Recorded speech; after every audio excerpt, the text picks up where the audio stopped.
I have to say, Nandor Fodor is super funny, but also really intriguing.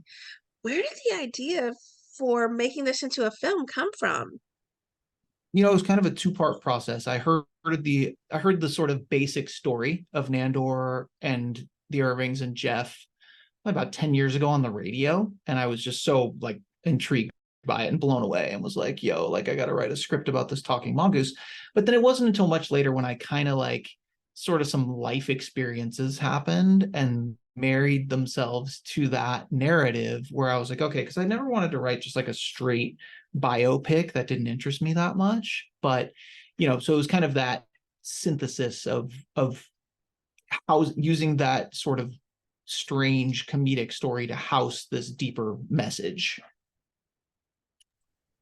Was it? It's super interesting the way that you've crafted each of these characters. And I have to ask, how involved were you with the casting side of this? Oh, very much so. I mean, Simon was the first piece. And obviously, I'm a massive Simon Pegg fan and was like fully on board with this from the very get go. I mean, I was just like, he's one of my favorite actors. And so I really, really wanted a lead who could do funny and dramatic. That was really my sort of basic like thing that I knew that I would need. And obviously Simon is like one of the best at both. And so it was a no-brainer with Simon. I was just like, I mean, this is the guy. So, and then from there, it became a lot easier. Once we had Simon, it became easier for us to cast around and find the others. And Minnie was the next piece. And that was a suggestion from a producer. And I was like, really? Like Minnie would do this movie? Yeah. And then Simon was like, oh yeah, for sure. And we love Minnie. And so then we got her. And then Christopher was the last sort of, I wanted to surround the leads with just really great British character actors. That was kind of my intention with that stuff. And we did. I mean, we got amazing British character players in all the supporting roles. Neil Gaiman is Oh exceptional yeah. and Neil. Yeah. haunting. Oh And yeah. He had so much fun with it. He's incredible.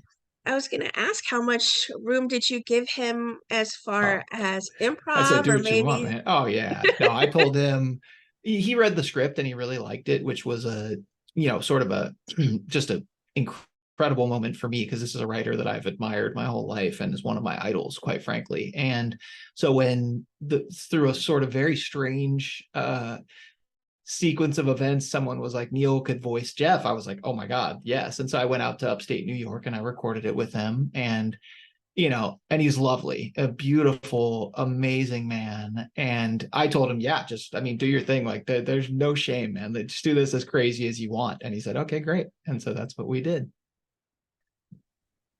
Was it difficult when you were crafting this story to sort of balance the humor and intrigue with it all? You didn't want it to go too far into mystery, but also not heavily too far into comedy? I focused on the comedy because I knew that the story itself had the inherent darkness that I wanted. And I know that to me, comedy is so much harder to achieve. Like it's more difficult. Like to me, it's the hardest emotion to evoke in an audience, in my opinion, is to make them laugh. And because humor is so subjective. And so I focused more on the comedy and I focused more on like, let's try to make this funny and let's try to focus on the comedic beats and then the dramatic ones will come. There's so many epic moments throughout this movie, whether you're laughing or whether you're fully invested into seeing how things play out in the end and how Jeff is a part of everything. Was there a scene in particular, looking back, that you wrote that when you're watching it develop on screen and directing it, that you were like, this is even better than maybe I imagined Yeah. it? Yeah, I mean, there's a couple parts, like sort of the penultimate scene of Simon in a prison cell.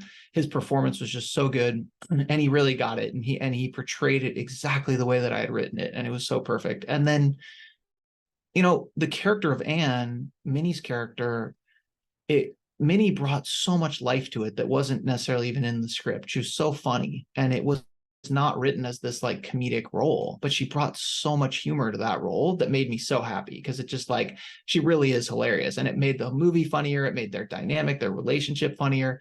And so I really appreciated that. And it, yeah, I mean, it was more even than I was expecting.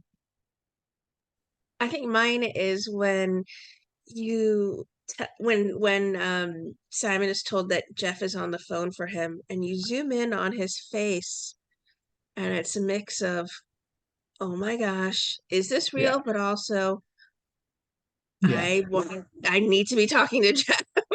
Yeah. Simon played it so perfectly. Jeff is I on mean, the phone for me. yeah. Oh no, Simon plays it so well. I mean, he really does. He nails the like incredulity, I suppose, with the desire to believe. You know, like this, like almost like primal desire for this to be real. Just like, please, just like let me be baffled by something. And then when it's just like a series of disappointments, you know, he's just like, he's so desperate to believe, you know. So he played it incredibly well.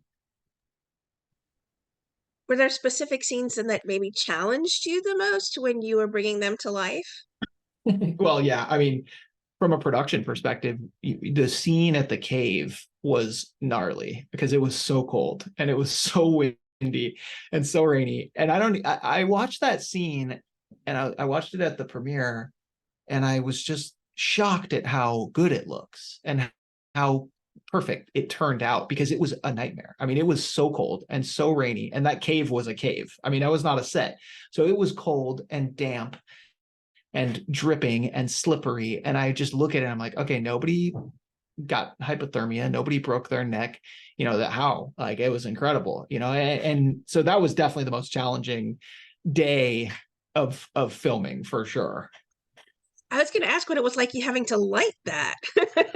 Yeah, there wasn't much. I mean, we were literally like, there was like a little sub cave, like there was the cave, and then there was like a little thing about this big that was like a side, and I had my DP like crawling in there, putting a light to shine, you know, into the cave through like a little tiny hole. It was, I mean, it was something.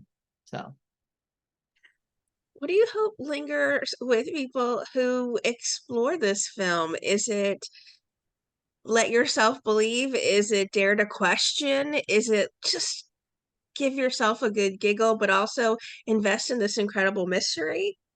well, I would never want to tell people what I want them to feel after watching the film, but just think. You know, I wanted to make them think. Whether if somebody watches this film and they're incredibly religious and very have a very strong faith in something, I would tell them, you know, just to question things sometimes. If someone was unbelievably cynical like me and unable to have that faith or buy into a lot of the sort of current religious stuff that's out there and even spiritual stuff, I would say, like, hey, are you happy? You know, is that making you happy to feel that way? Like, think about it. Like, you know, so there's not really like, I didn't want there to be like a drub you over the head message. It was more just like what I hope people are open to thinking about, you know? What's next for you? Have you been writing? Uh, uh, Yeah, uh, uh, uh, I just oops. shot a movie. I just shot a movie. I just wrapped about a month ago in Arkansas. It's called The Tower. It's with Bella Thorne and Jack Kilmer, and it's a sort of dark drama. Takes place in a small town about a mermaid who lives in a water tower. And so I'm editing that now. And then I've got a couple films that I'm looking to shoot. Obviously, we got this strike going on, so I'm hoping this ends very soon so that we can get back to really filming and doing it. But yeah, I've got a couple things coming up. So